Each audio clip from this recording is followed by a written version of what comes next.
Stoikisme bukan tentang menekan emosi, bukan tentang menjadi dingin jauh atau terputus dari kehidupan.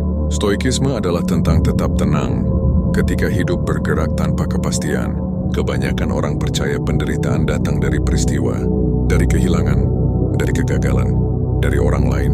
Namun para stoik mengamati sesuatu yang tidak nyaman. Dua orang bisa menghadapi situasi yang sama, namun merasakan tingkat penderitaan yang sangat berbeda. Perbedaannya bukan pada peristiwanya, melainkan pada penilaian yang diberikan terhadap peristiwa itu. Kamu tidak menderita karena sesuatu terjadi. Kamu menderita karena makna yang kamu tempelkan padanya.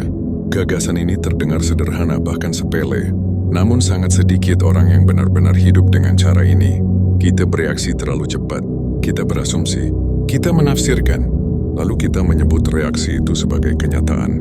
Stoikisme dimulai saat kamu berhenti sejenak, saat kamu menyadari bahwa pikiranmu bukan fakta, bahwa emosimu adalah respons, bukan perintah. Jika ada satu prinsip yang merangkum stoikisme, itu adalah ini. Fokuslah hanya pada apa yang berada dalam kendalimu, dan lepaskan apa yang tidak, pendapatmu, tindakanmu, usahamu, karaktermu. Semua itu milikmu, perilaku orang lain, masa lalu, hasil akhir, penilaian orang banyak. Semua itu bukan. Namun kebanyakan orang membalik urutan ini. Mereka mengabaikan disiplin diri, sambil terobsesi pada hal-hal yang tak bisa mereka kendalikan. Panduan ini bukan untuk memotivasimu. Panduan ini untuk menyelaraskan ulang cara pandangmu terhadap realitas. Karena saat persepsi berubah, perilaku akan mengikuti. Hidup tidak memberi tanda sebelum menantangmu. Ia tidak menunggu sampai kamu merasa siap. Ia hanya terjadi.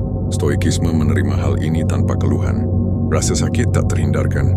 Ketidaknyamanan tak bisa dihindari. Ketidakpastian adalah keadaan permanen. Yang bersifat pilihan adalah penderitaan. Penderitaan muncul saat perlawanan menggantikan penerimaan. Saat harapan bertabrakan dengan kenyataan. Para stoik tidak menyangkal kesulitan. Mereka mempelajarinya. Mereka melatih diri untuk mengajukan satu pertanyaan. Di setiap momen sulit, apakah ini berada dalam kendaliku? Jika jawabannya ya, mereka bertindak. Jika tidak, mereka menyesuaikan diri. Pembedaan sederhana ini saja sudah cukup meruntuhkan banyak kecemasan modern. Orang-orang menghabiskan energi melawan hal yang tak bisa dikendalikan, mengulang percakapan yang sudah selesai, takut pada hasil yang belum terjadi, mencari persetujuan dari pikiran yang tak bisa mereka atur. Stoikisme menawarkan jalan yang lebih tenang, bukan pasif, bukan acuh, tapi presisi. Ia mengajarkanmu menghemat energi untuk hal yang benar-benar penting, menginvestasikan usaha pada hal yang memang bisa membentuk kenyataan. Disiplin ini tidak menghapus emosi, ia menyaringnya. Amarah menjadi informasi, takut menjadi sinyal, hasrat menjadi sesuatu yang diamati bukan ditaati. Kamu tidak diminta untuk merasa lebih sedikit. Kamu diminta untuk melihat dengan lebih jernih, dan kejernihan adalah awal dari kebebasan. Hidup secara stoik berarti hidup dengan kesadaran penuh, bukan dengan mengasingkan diri dari dunia, melainkan dengan keteraturan batin yang tidak mudah diguncang oleh dunia. Marcus Aurelius menulis bukan untuk penonton, melainkan untuk dirinya sendiri. Meditasinya adalah pengingat, bukan pernyataan, karena bahkan mereka yang memahami filsafat tetap bisa melupakannya saat berada di bawah tekanan. Inilah alasan stoikisme menekankan praktik, bukan teori. Mengetahui gagasan saja tidak cukup. Kamu harus melatihnya setiap hari. Sebelum bereaksi, sebelum berbicara, sebelum berasumsi, tanyakan pada dirimu sendiri. Bagian mana dari situasi ini yang benar-benar milikku? Pertanyaan ini bertindak seperti penyaring. Ia memisahkan dorongan dari niat. Tanpa penyaring ini, hidup menjadi reaktif. Dengan penyaring ini, hidup menjadi responsif. Stoikisme tidak menjanjikan kebahagiaan. Ia menawarkan ketangguhan. Ia tidak menghilangkan kekacauan. Ia mengajarkan caramu berdiri di tengahnya. Dan perbedaan itu mengubah segalanya. Sebagian besar kekacauan dalam hidup tidak datang dari dunia luar. Ia lahir di dalam pikiran. Kita sering mengira bahwa pikiran kita adalah cerminan kenyataan, padahal seringkali ia hanya tafsiran. Stoikisme mengajarkan satu hal penting. Pikiran adalah alat, bukan penguasa. Masalahnya, banyak orang hidup seolah pikirannya selalu benar. Satu kejadian kecil terjadi, lalu pikiran mulai menambahkan cerita, makna, ketakutan, asumsi, dan tanpa sadar, kita bereaksi bukan pada kenyataan, melainkan pada cerita yang kita ciptakan sendiri. Para stoik menyebut ini sebagai ilusi kendali. Kita ingin memastikan segalanya berjalan sesuai harapan. Kita ingin dipahami, diakui, dihargai. Namun hidup tidak bernegosiasi dengan keinginan. Semakin keras kita berusaha mengendalikan hal-hal di luar diri kita, semakin lelah batin ini dibuatnya. Stoikisme tidak meminta kita menyerah, yang meminta kita membedakan mana yang bisa diarahkan, mana yang harus dilepaskan. Pikiran boleh muncul, tapi ia tidak selalu perlu diikuti. Kamu boleh merasa kecewa, namun kamu tidak wajib membangun hidup di atas rasa kecewa itu. Di titik inilah kebebasan mulai terasa. Bukan karena hidup menjadi mudah, melainkan karena kamu berhenti bertarung dengan hal yang tak bisa kamu menangkan. Banyak orang percaya, emosi adalah sesuatu yang harus dilawan. Amarah dianggap musuh, sedih dianggap kelemahan, takut dianggap kegagalan. Stoikisme melihatnya dengan cara berbeda. Emosi bukan lawan, itu adalah pesan. Masalahnya bukan pada emosi itu sendiri, melainkan pada ego yang langsung bereaksi tanpa berpikir. Satu kritik muncul, ego tersentuh, lalu emosi mengambil alih. Bukan karena kritik itu berbahaya, tetapi karena ego ingin dilindungi. Disinilah kebanyakan orang kehilangan kendali.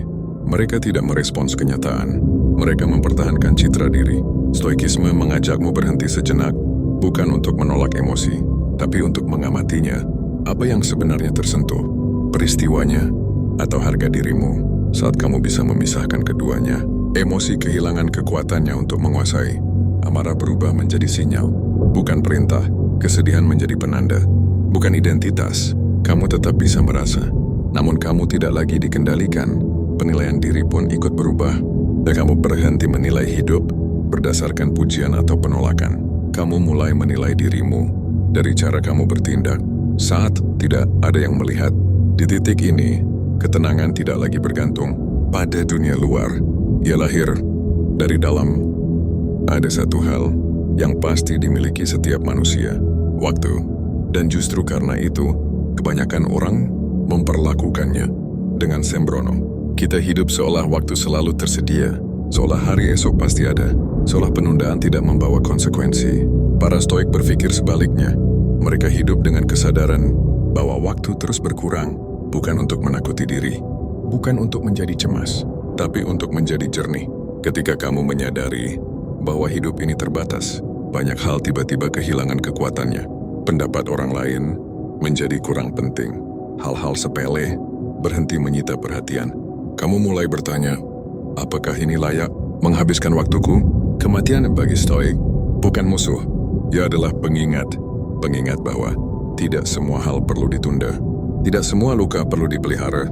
Tidak semua konflik perlu dimenangkan. Banyak orang takut mati, bukan karena kematian itu sendiri, tetapi karena mereka belum benar-benar hidup. Mereka menunda kejujuran, menunda keberanian, menunda hidup sesuai nilai mereka. Stoikisme mengajakmu menghadapi kenyataan ini tanpa drama. Jika hari ini adalah hari terakhir, apakah caramu berbicara akan sama? Apakah caramu bertindak akan sama? Apakah hal-hal yang kamu kejar masih terasa penting? Pertanyaan ini bukan untuk dijawab keras-keras, cukup dijawab dengan cara kamu hidup setelahnya.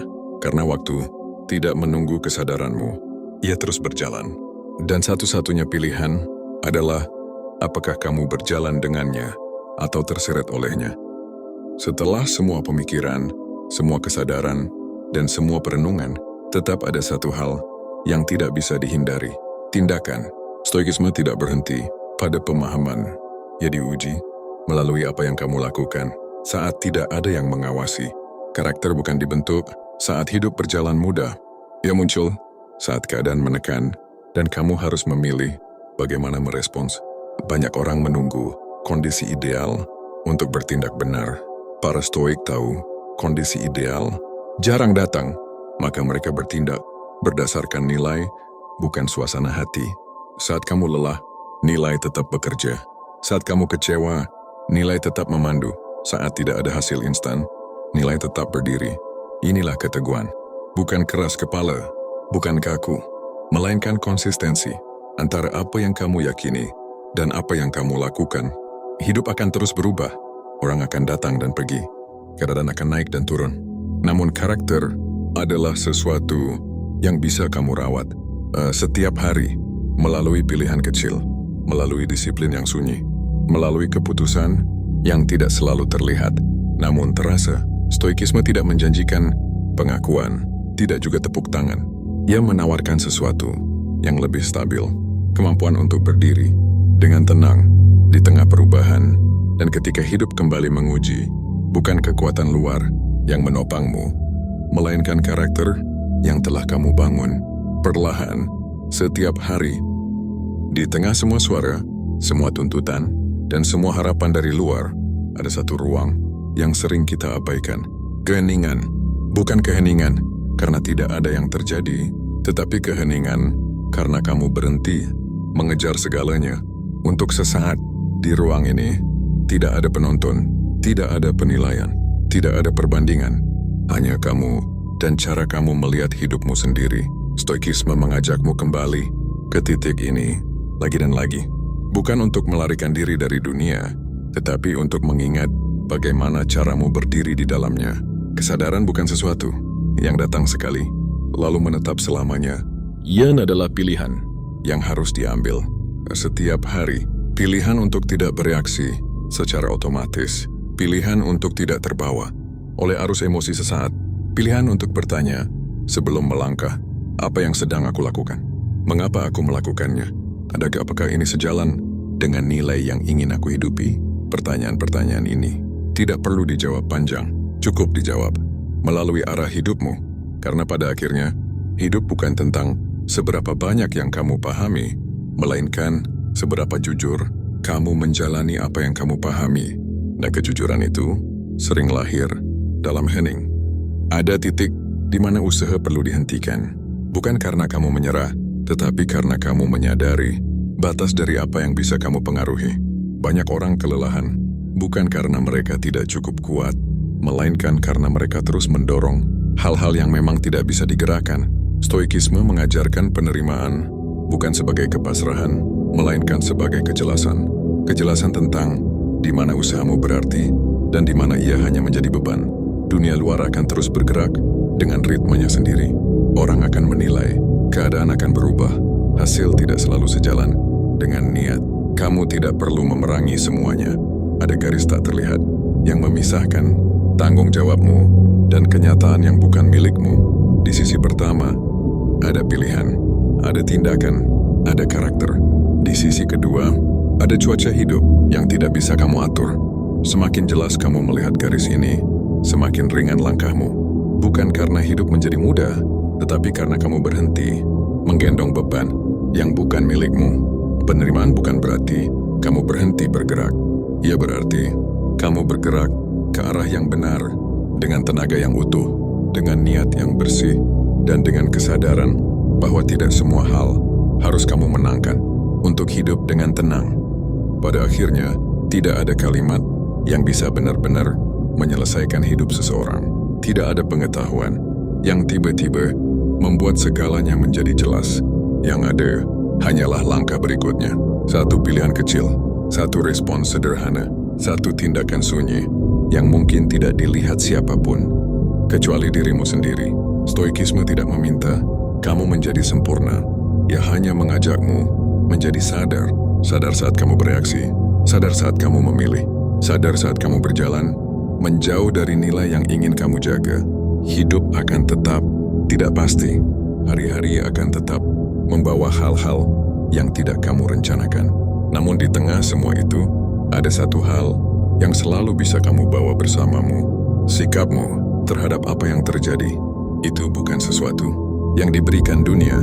Itu sesuatu yang kamu bangun perlahan, melalui kesabaran, melalui kejujuran pada diri sendiri, melalui keberanian untuk memilih dengan sadar, meski tidak selalu mudah.